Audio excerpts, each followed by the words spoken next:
ये रही एक भयानक भूतिया कहानी, डर की पूरी गारंटी गोस्ट फायर, लेकिन पढ़ते पढ़ते पीछे जरूर देख लेना। चौथा कमरा। एक भयानक भूतिया कहानी। राजा अपने दोस्तों के साथ एक पुरानी हवेली में घूमने गया था।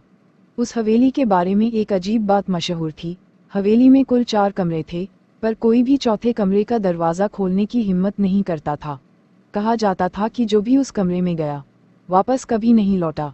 रात 12 बजे, डर की शुरुआत। दोस्त सो गए, पर हवा में अजीब गंध थी, दीवारों से खरोंच जैसी आवाज आ रही थी और बार बार ऐसा लगता था कि कोई कोने में खड़ा होकर देख रहा है। राजा ने टॉर्च उठाई और चौथे कमरे की ओर चला।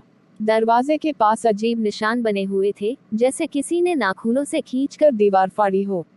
उसने कांपते हाथों से दरवाजा खोला। चार्र। कमरा बिल्कुल खाली था, पर भीतर बहुत ठंड थी, जैसे किसी ने उसकी सांस खींच ली हो।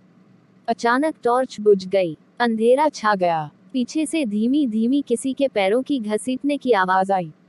ट्र ट्र ट्र। राजा पलटा। कोई नहीं था, लेकिन तभी कमरे के कोने में कुछ हलचल हुई।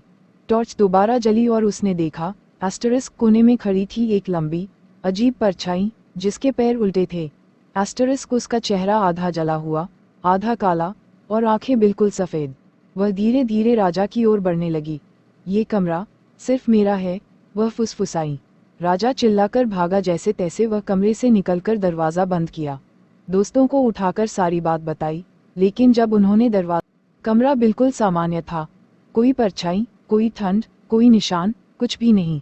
सबने सोचा राजा को भ्रम हुआ, लेकिन जब वापस जाने लगे तो राजा के फ़ोन पर एक नई फोटो थी। एस्टरिस्क उस कमरे के कोने में खड़ी वही परछाई, और उसके पीछे खुद राजा। एस्टरिस्क अगर चाहें, मैं इस कहानी का दूसरा डरावना भाग या एक और भी भयानक भूतिया कहानी